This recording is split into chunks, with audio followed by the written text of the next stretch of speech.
ГСП онлайн. Городские новости сейчас.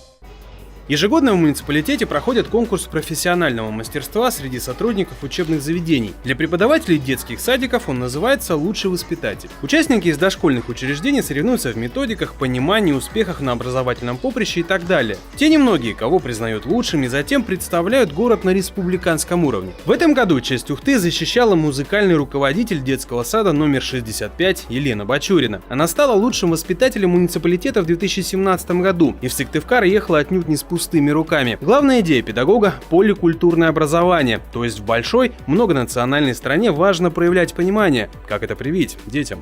Мы это делаем через песни, через знакомство детей с играми. Мы знакомим детей с национальными танцами, с культурой композиторов разных национальностей.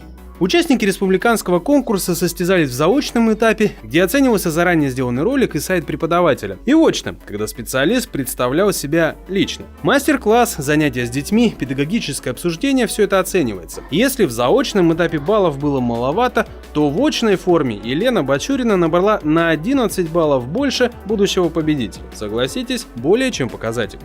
Для нас, конечно, как для администрации детского сада, я думаю, так и для города, ее выступление было знаменательным, потому что, прежде всего, конечно, она зарекомендовала себя на республиканском уровне.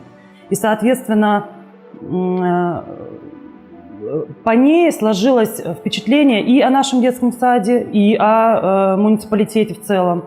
И для нас, конечно, это поднятие имиджа нашего учреждения, поскольку не каждое учреждение удостоено такой чести. За плечами Елены Бачуриной почти 30 лет педагогического стажа. Она обладатель высшей квалификации. Ее занятия посещают все, от малышей 1,5 года до самых старших детей из подготовительной группы. На ее попечении театральный кружок. В общем, работы хватает. Как удается не перегореть, не потерять внутренний огонь.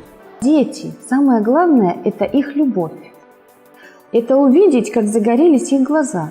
Это увидеть, что они хотят тебя слушать и хотят сделать то, что ты им можешь предложить. Это то, что дети умеют слушать музыку, принимать ее, а потом воспроизводить в своих чувствах или в каких-то эмоциональных откликах или в движении то, что они сумели принять в этой музыке. Елена Бачурина стала обладателем звания лауреата республиканского конкурса «Воспитатель года». Успех на большом уровне для женщины впервые. Однако она сама подчеркивает, что прежде всего это был хороший кейс из нового опыта, методик и, конечно, впечатлений. 2 года назад детский сад номер 65 участвовал в республиканском конкурсе как самовыдвиженцы. Везли занятия йогой, особого понимания не встретили. Теперь отправились уже в другом статусе и признания получили больше. Хороший задел для будущих успехов.